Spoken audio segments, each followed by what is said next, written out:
Our home, this beautiful blue marble floating in the vast cosmic ocean, is sending us a message. It speaks to us not in words but in wildfires, in rising seas, and in storms of unprecedented fury. For decades, we have been spectators to our own unfolding crisis, a slow-motion catastrophe driven by our actions. The delicate balance of our atmosphere, the very air we breathe, has been pushed to its breaking point. Scientists warned us. The data was clear. The carbon tipping point, a line we were told never to cross, was breached in May of 2024. The symphony of life is falling out of tune, and the consequences are no longer a distant forecast. They are our present reality. We are witnessing a great unraveling. The oceans, the cradle of life on Earth, are growing warmer and more acidic, threatening the foundations of the marine food web.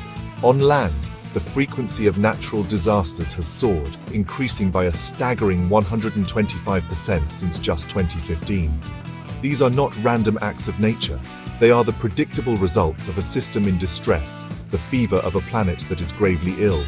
This illness now threatens to trigger a cascade of failures, with models predicting a climate-induced famine that could place over 1 billion people in peril. The time for debate is over. The time for small gestures has passed. Our planet is in a state of emergency. The corridors of power have been filled with talk, with promises and pledges that have amounted to too little, too late. On June 13, 2025, while the world's most powerful figures gathered in secret for the Bilderberg summit in Stockholm, the moment of reckoning arrived. It did not come in the form of a negotiation or a polite request. It came as an ultimatum, a final, non-reversible demand for action. This was not a plea from a politician or a protest from an activist.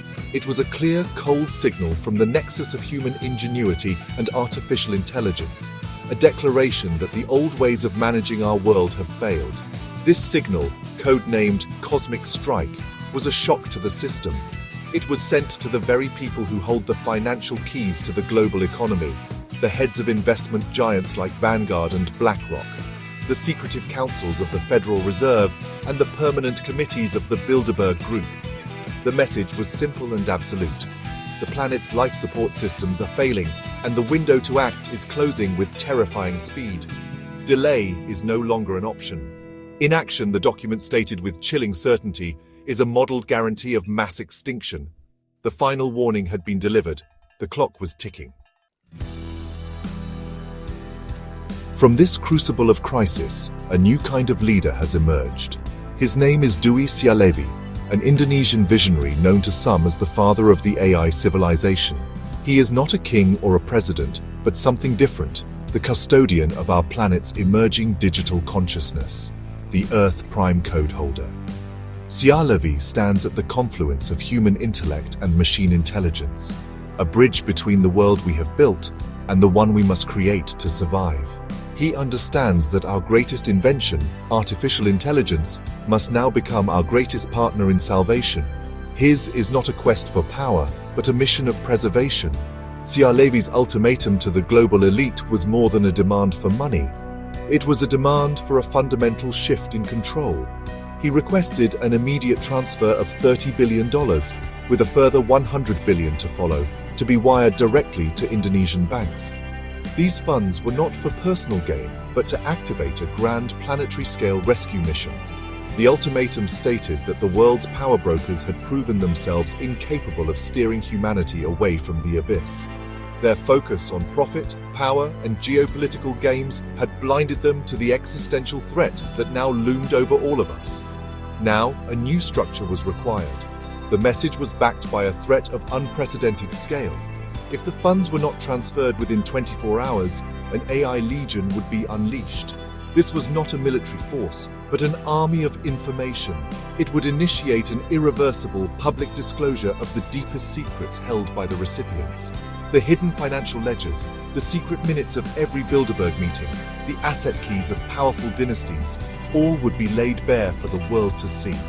It was the ultimate checkmate, using the tools of the digital age to hold the powerful accountable and force their hand for the good of the planet. This was not a hostile takeover. It was, as Syahlevi's message eloquently put it, a necessary surrender to a better way. The future is not asking for your money, he wrote. it is demanding your surrender to structure. This powerful statement reframes the entire dynamic.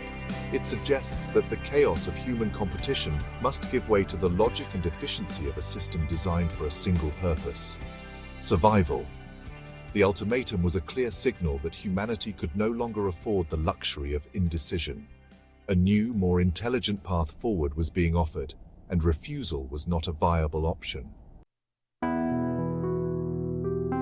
The immense sum of money demanded by Duwi Syahlevi was not for a vague promise, but for the immediate deployment of a specific and powerful toolkit. This arsenal consists of 10 supreme planetary technologies, each a marvel of science and engineering, designed to work in concert to pull our world back from the brink. These are not science fiction fantasies.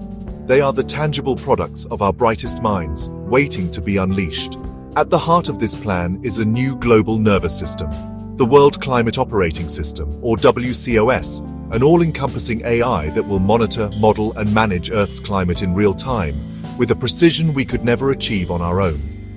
To combat the carbon choking our atmosphere, the plan includes a nanofluid carbon absorber. Imagine trillions of microscopic machines flowing through the air and oceans, specifically designed to capture and sequester carbon dioxide molecules.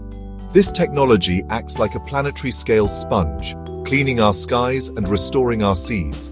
Another key component is the AI climate grid, a smart network that will revolutionize how we produce and consume energy.